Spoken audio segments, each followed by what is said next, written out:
दोस्तों स्वागत है आप सभी का आपके अपने चैनल यूलर्न क्लासेस पे। आज के वीडियो में हम लोग सोशल साइंस के बहुत ही इम्पोर्टेंट यानी बहुत ही महत्वपूर्ण ऑब्जेक्टिव क्वेश्चंस करने वाले हैं। तो आप हमारे साथ बने रहें और देखें आज के वीडियो में आपके लिए बहुत ही इम्पोर्टेंट सवाल लेके आए, तो उसे पढ़ते हैं और सीखते हैं। तो चलिए वीडियो को शुरू कर लेते हैं। तो आज का पहला सवाल है, अंकोरा वाट का मंदिर कहाँ है। ये पूछा जा रहा है इसमें कि अंकोरा वाट का जो मंदिर है वो कहाँ है। ऑप्शन दे रखा है वियतनाम में, थाईलैंड में, लाओस में और कंबोडिया में। तो इसका सही आंसर हो जाएगा कंबोडिया, यानी कंबोडिया इसका सही जवाब होगा। अगले प्रश्न की ओर बढ़ते हैं। अगला प्रश्न अगर देखें तो यहाँ इसमें कहा जा रहा है निम्नलिखित में कौन सा विनिमय का सर्वोत्तम यानी माध्यम है। विनिमय का यानी सर्वोत्तम माध्यम पूछा जा रहा है। इसमें क्या है, जिसे इसमें दे रखा है आपको वस्तु, मुद्रा दे रखा है, चमड़ा दे रखा है और इनमें से कोई नहीं। तो आपको बताना है इसमें कौन सा विनिमय का जो सर्वोत्तम यानी माध्यम है। तो इसमें आपका सही आंसर हो जाएगा ऑप्शन बी यानी मुद्रा हो जाएगा, सही आंसर होगा मुद्रा। चलिए अगले सवाल की ओर बढ़ते हैं। अगला सवाल देखें तो यहाँ पे कहा जा रहा है कि हिंद चीन पहुँचने वाले प्रथम व्यापारी कौन थे। तो इसमें पूछा जा रहा है प्रथम व्यापारी कौन थे, बता कौन था रे? कोई यहाँ पे इंग्लैंड वासी, दूसरे में फ्रांसीसी, तीसरे में पुर्तगाली और चौथे में डच दे रखा है। तो आपको बताना है इसमें सही जवाब कौन सा होगा। तो यहाँ पे आपका सही जवाब हो जाएगा पुर्तगाली, यानी पुर्तगाली पहले व्यक्ति थे जो हिंद चीन पहुंचे थे। चलिए अगले प्रश्न की ओर बढ़ते हैं। अगला सवाल यहाँ पे देखेंगे तो कहा जा रहा है कि कार्बोनरी संगठन किस वर्ष यानी हुआ था। ये संगठन किस वर्ष हुआ था ये पूछा जा रहा है। तो आपको बताना है। अगर आप ऑप्शन देखें तो पहला ऑप्शन है आपका कह रहा है यहाँ पे 1832 में, 1815 में, 1810 में और 1831 में। तो यहाँ पे आपका सही जवाब हो जाएगा 1815 में, यानी 1815 में जो कार्बोनरी संगठन यानी हुआ था। चलिए अगले सवाल की ओर बढ़ते हैं और जानते हैं कि अगले सवाल का क्या जवाब आने वाला है। यहाँ पे अगर देखेंगे तो यहाँ पे पूछ रहा है अगला सवाल देखें तो अगला सवाल यहाँ पे कहा जा रहा है कि एड्रियानोपुल की संधि यानी कब हुई थी, यानी किस वर्ष हुई थी ये पूछा जा रहा है। और आपके जो ऑप्शंस हैं वो ऑप्शन यहाँ पे आपके हैं कि 1828, 1829 और 1830 और यहाँ पे 1931 दे रखा है। तो आपको बताना है कि इसका सही जवाब क्या होगा। तो इसका सही जवाब हो जाएगा 1829 ईस्वी में। चलिए अगले प्रश्न की ओर बढ़ें। तो अगला प्रश्न है कि इंग्लैंड में यहाँ पे है इंग्लैंड में मुद्रण कला को पहुंचाने वाला कौन था ये पूछा जा रहा है। और आपके ऑप्शन है हैमिल्टन, फिर ऑप्शन बी में देखेंगे तो आपको कैक्सटन है, और ऑप्शन सी में देखेंगे एडिसन है, और ऑप्शन डी में देखेंगे तो स्मिथ है। तो आपको जवाब देना है कि इसका सही जवाब क्या होगा। तो इसका सही जवाब हो जाएगा कैक्सटन्स, यानी ऑप्शन बी आपका सही जवाब होगा कैक्सटन्स। चलिए अगले प्रश्न की ओर बढ़ते हैं। अगला प्रश्न अगर देखेंगे यहाँ पे तो अगला प्रश्न है कि किसने कहा मुद्रण ईश्वर की दी हुई महानतम देन है। और सबसे इसी में अगर आप देखेंगे आगे दे रखा है कि सबसे बड़ा तोहफा, यानी फिर से इसे हम दोहरा दें, किसने कहा मुद्रण ईश्वर की दी हुई महानतम देन है, सबसे बड़ा तोहफा। तो ऑप्शन देखेंगे महात्मा गांधी ने, मार्टिन लूथर ने, मोहम्मद पैगंबर ने और ईसा मसीह ने। किसने कहा था इसका जवाब आपको देना है। तो इसका सही जवाब होगा क्या है बोलो तो ऑप्शन बी यानी मार्टिन लूथर ने। मार्टिन लूथर ने ही कहा था कि मुद्रण ईश्वर की दी हुई महानतम देन है और सबसे बड़ा तोहफा भी ये कहा गया था। चलिए अगले सवाल की ओर बढ़ें। तो अगला सवाल देखेंगे यहाँ पे कहा जा रहा है ब्रेस्टली टोवस्क की संधि किन देश के बीच हुई थी। तू क्या बोले ना है रूस और इटली, और रूस और फ्रांस, और रूस और इंग्लैंड, और अगला ऑप्शन यानी ऑप्शन डी है रूस और जर्मनी। तो इसका सही जवाब आपका हो जाएगा ऑप्शन डी यानी रूस और जर्मनी के बीच। चलिए अगले प्रश्न की ओर बढ़ें। अगला प्रश्न है कि आर्थिक मंदी की शुरुआत कब हुई। आर्थिक मंदी की शुरुआत कब हुई थी ये बताना है। 1933 में, 1930 में, 1940 में, 1950 में। तो इसका सही जवाब हो जाएगा 1930 में। तो 1930 आपका सही जवाब है। हाँ, 1930 में। अगले सवाल की ओर बढ़ते हैं। अगला सवाल देखें तो यहाँ पे अगला सवाल आपको दे रखा है कि फ्रांस में किस शासन वंश की पुनर्स्थापना वियना कांग्रेस द्वारा की गई थी, जिसका ऑप्शन है आपके पास हैप्सबर्ग, आलिया वंश, बुर्बो वंश और जारशाही ने। इसमें पूछा जा रहा है कि फ्रांस में किस शासन वंश की पुनर्स्थापना जो है वियना कांग्रेस के द्वारा की गई थी। तो इसका जो सही उत्तर होगा, सही जवाब होगा, वो होगा ऑप्शन सी, यानी बुर्बो वंश के द्वारा की गई थी। तो आपका सही आंसर होगा ऑप्शन सी। अगले प्रश्न की ओर बढ़ते हैं। अगला प्रश्न देखेंगे तो करा अस्तर रंजन विधि के अंतर्गत मानचित्रों में नीले रंग से किस भाग को दिखाया जाता है। तो यहाँ पे आपको बताना है कि अस्तर रंजन विधि के अंतर्गत जो है मानचित्रों में नीले रंग का जो भाग है किसको दिखाया जाता है। तो ऑप्शन यहाँ पे दे रखा है, पर्वत है, पठार है, मैदान है और यहाँ पे जल है। तो इसमें सही ऑप्शन जो होगा ऑप्शन डी होगा, यानी जल नीले रंग से यानी दिखाया जाता है। चलिए अगला प्रश्न देखेंगे तो यहाँ पे कहा जा रहा है कि मानचित्र में मैदान को किस रंग से दिखाया या दिखलाया जाता है। मैदानी भाग को किस रंग से दिखाया जाता है। ऑप्शन है हरा, पीला, लाल और भूरा। आपको बताना है कि कौन सा ऑप्शन सही है।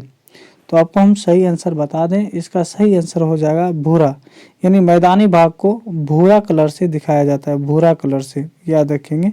अगले प्रश्न की ओर बढ़े तो अगला प्रश्न है कि मानचित्र में सफेद रंग किस आकृति को दर्शाता है, यानी पर्वत को बताता है, पठार को बताता है या हिमच्छादित शिखर को दिखाता है या मैदान को दिखाता है। तो मैदान के लिए तो भूरा भी हम लोग देखे थे, भूरा था मैदान के लिए। तो यहाँ पर पूछा जा रहा है कि सफेद रंग किसके लिए, ये पूछा जा रहा है। तो इसका सही जवाब हो जाएगा आपको, यानी हिमच्छादित यानी शिखर को, यानी पर्वतों के शिखर को दिखाया जाता है सफेद रंग से, क्योंकि पर्वत जो होता है, पहाड़ जो होता है, बर्फ वाली पहाड़ होती है तो वो सफेद होती है। अगले प्रश्न की ओर बढ़े तो अगला प्रश्न है निम्न में कौन सी मिट्टी सर्वाधिक उपजाऊ है। और ऑप्शन है पर्वतीय, मरुस्थलीय, पीली मिट्टी या पीली मृदा और यहाँ पे जलोढ़। तो आपको बताना है इसमें कौन सा सही जवाब होगा। बता तो कौन हो जाएगा आपको जलोढ़ मृदा। चलिए अगले प्रश्न की ओर बढ़ते हैं। अगला प्रश्न है कि काली मृदा का दूसरा नाम क्या है। तो काली मृदा का दूसरा नाम आपसे पूछा जा रहा है और कड़ा बलुई है, रेगूर है, यानी साल है या पर्वतीय है। आपको सही जवाब देना है। तो इसका सही जवाब हो जाएगा रेगुर, यानी रेगुर मृदा, यानी काली मिट्टी को रेगुर मिट्टी भी कहा जाता है या रेगुर मृदा कहा जाता है। कहा जा रहा है कि भारत में 2001 में कितने प्रतिशत भौगोलिक क्षेत्र में वन का विस्तार था। आपको ऑप्शन में दे रखा है 25%, 19.27%, 20% और डी में दे रखा है 20.60%।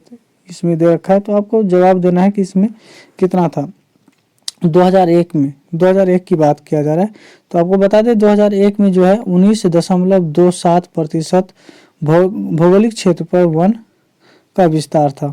चलिए अगले प्रश्न की ओर बढ़ते हैं। अगला प्रश्न अगर देखें तो यहाँ पे कहा जा रहा है कि वन स्थिति रिपोर्ट के अनुसार भारत में वन, यानी यहाँ पे वन होगा, वन का विस्तार था, यानी वन स्थिति रिपोर्ट के अनुसार ये पूछा जा रहा है। और ऑप्शन में दे रखा है आपको 20.60%, फिर आपको 20.55% और 20% और इनमें से कोई नहीं, ये पूछा जा रहा है। तो आपको बताना है कि इसका सही जवाब कितना होगा। तो अभी जस्ट आपको बताए थे 20.60%, ये आपका सही जवाब होगा।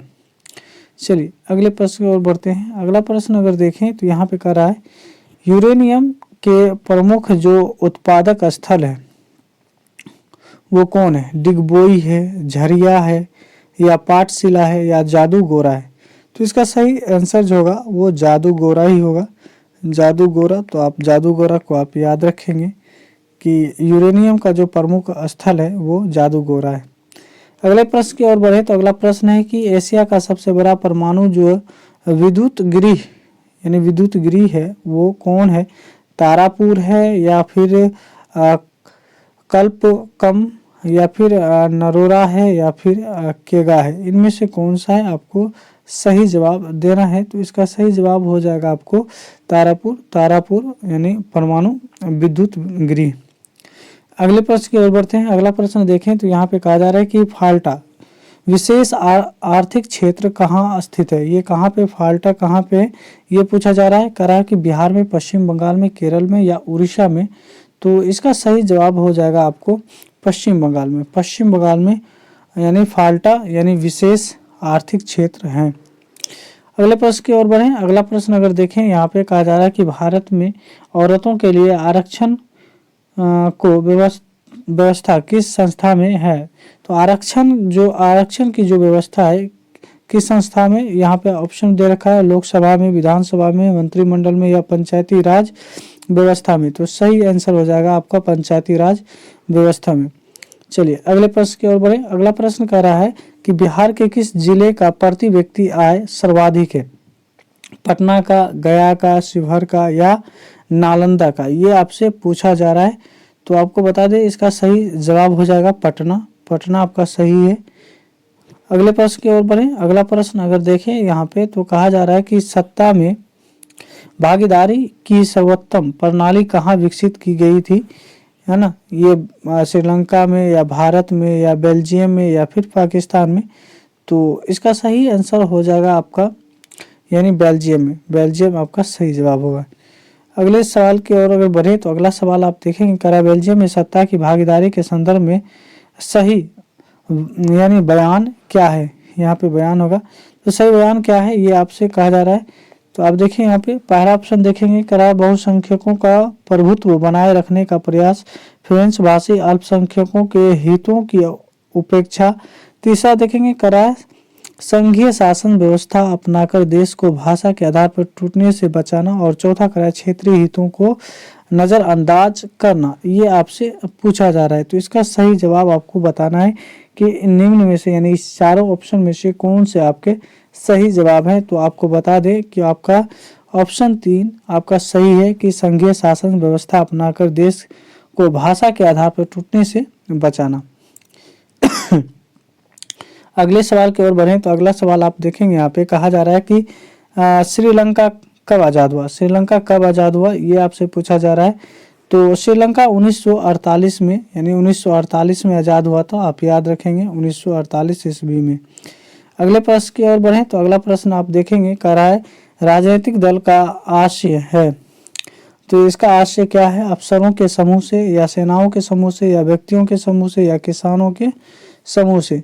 तो ये आपको सही जवाब देना है। तो यहाँ पे व्यक्तियों के समूह से होता है। राजनीतिक जो दल होता है उसका जो आशय है वो है क्या है?